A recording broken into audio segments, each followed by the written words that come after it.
I read that you have a Zonkey, and that means a zebra mixed with a donkey? Yes. So it's a donkey with stripes? Yeah. My wife, I don't know where she was. It wasn't Tijuana. It wasn't like a donkey show. But my wife saw a Zonkey somewhere, a zebra donkey hybrid. And she was like, what the hell?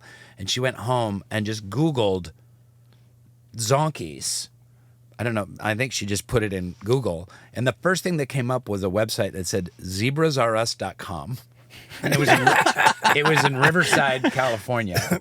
And she picked up the phone and she's like, do you guys like sell Zonkeys? And they're like, yeah, we just got a little boy, Zonkey born.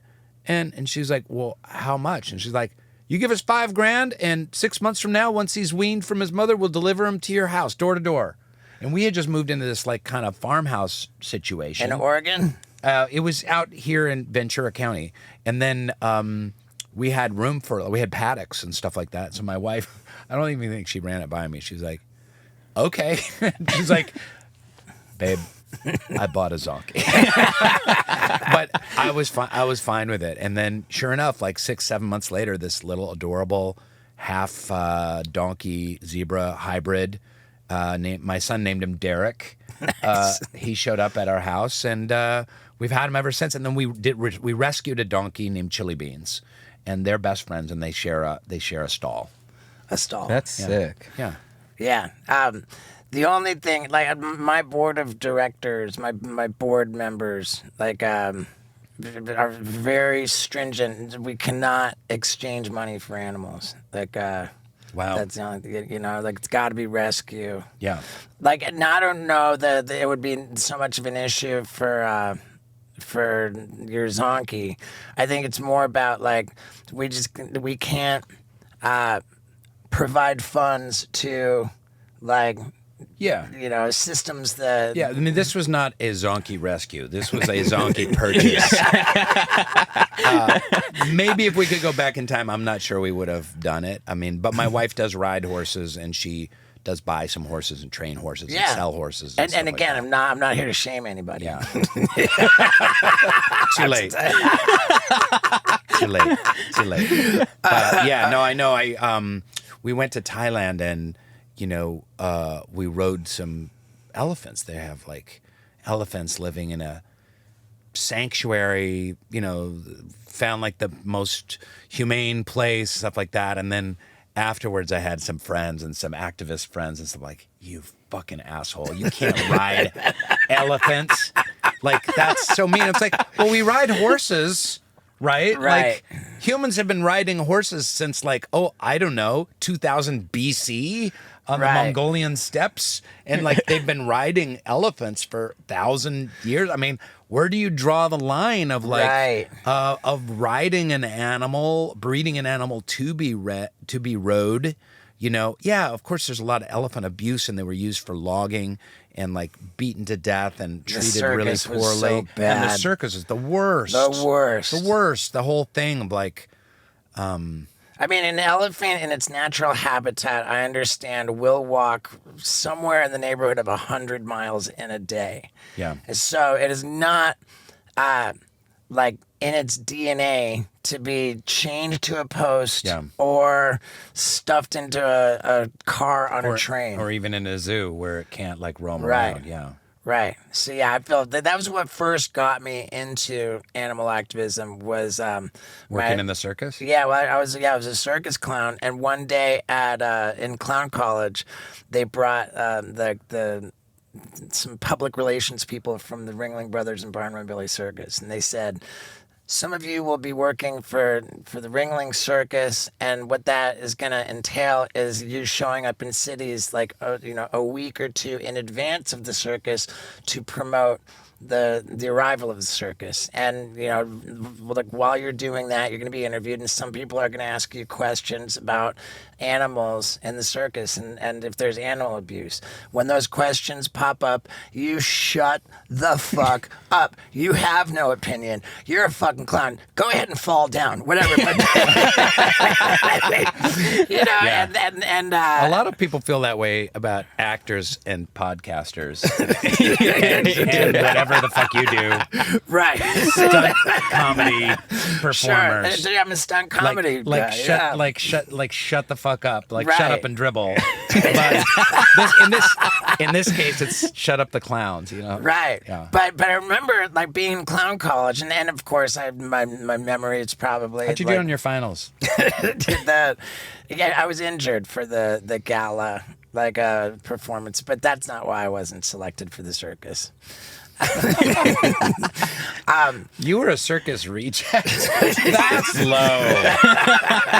Yeah, I was. And but my memory might not serve like very well, but that was the gist of it. And I remember thinking, wow, like I just got the sense that there was like some icky, Yeah. with and so that was what I thought, okay.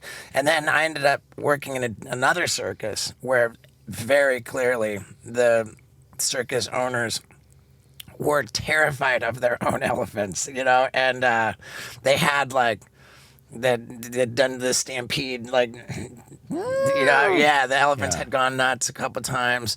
They had a tiger that lived in a box, or when it was performing the magic act, they transferred it into a glass box. It just went back and forth between two boxes that were the length of its body. That's fucked up. So when I got a platform, You saw how the sausage was made, so to speak. for sure. And when I got a platform, I took to it, speaking out against what I felt was really wrong, and it became an issue by issue thing.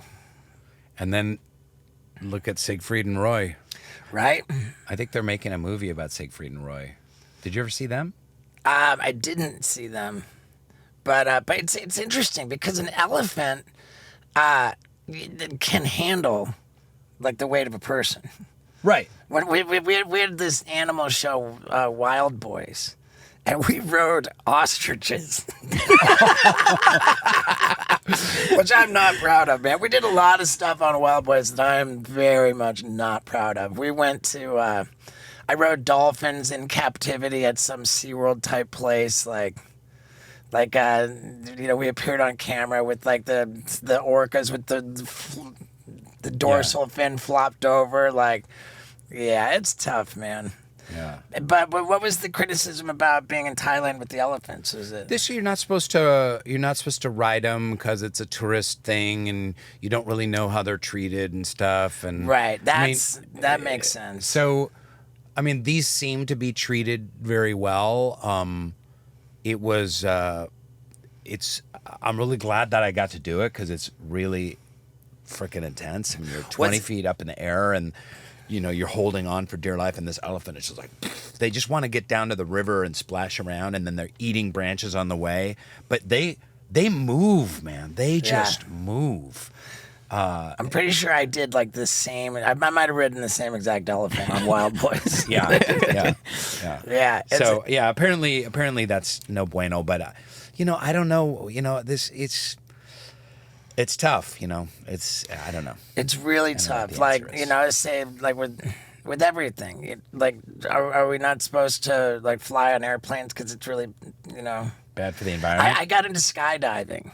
Because I was training for a big stunt for my stunt comedy, and I posted some video of skydiving, and I saw people was oh yeah, great. Why don't you just take 10 flights and destroy the world? When in fact you're flying for a very short amount of time, at a fairly low altitude, and you just come right it's not like you're taking a private jet, Right. over to Cannes. Right. For the film festival. But there are problems in just about everything that we do, no matter what it is. And even I imagine there's some really extreme vegans, extregans that that don't want you to have pets of any kind, right? And they don't say master and pet, your animal companion or whatever. But then is a dog really supposed to be in an apartment? Yeah. And then cats. Domestic cats are the number one contributor to the killing of all the bird species. Cats go out. You look at the numbers. It's crazy the amount of birds that cats kill and and get in the nests and the whole thing. And should we even be having cats? If you have them, should you even let them outside because they'll kill birds? I mean, it goes on and on. It's a lot of crazy ethical questions. I know. It's The comments are lighting up right now in the YouTube. Absolutely. Without a doubt. I always do that because I've been in this business for a while, so it's kind of like you say things and you're like, you can just picture the what an asshole. No, you should do the I hope you enjoyed that clip.